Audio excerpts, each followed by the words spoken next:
ప్రస్తుతం సోషల్ మీడియాలో ఓ video viral అవుతుంది. ఈ వీడియోలో భార్య భర్తను దారుణంగా మోసం చేసింది. ఆమె తన భర్తను, పిల్లలను ఇంట్లో వదిలి తన ప్రియుడితో పుట్టినరోజు జరుపుకోవడానికి ఒక హోటల్‌కి వెళ్ళింది. భర్తకి తెలిసింది. అతను పిల్లలతో కలిసి హోటల్‌కు చేరుకున్నాడు. ప్రియుడితో భార్య ఎంజాయ్ చేస్తుండగా ఒక్కసారిగా గది తలుపులు తెరిచాడు. తన భర్త, పిల్లల్ని చూసిన భార్య తన బట్టలు సర్దుకొని అక్కడి నుంచి పారిపోవడం ప్రారంభించింది. ఇదంతా భర్త వీడియో తీశాడు. భార్య మొదట హోటల్ బాల్కనీ నుంచి గది పైకప్పునకు దూకింది.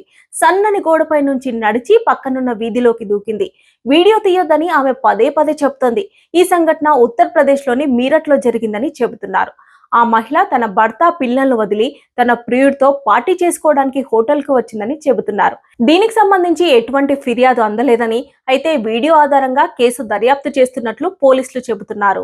ప్రస్తుతం సోషల్ మీడియాలో వైరల్ గా మారడంతో నెటిజన్లు తీవ్రంగా స్పందిస్తున్నారు. నాకు ఎక్కడ జరిగిందో క్లారిటీ లేదు కానీ లేకపోతే ఆమెపై కేసు నమోదు చేసి ఉండేవాడిని అని ఓ నెటిజన్ కామెంట్ చేశాడు.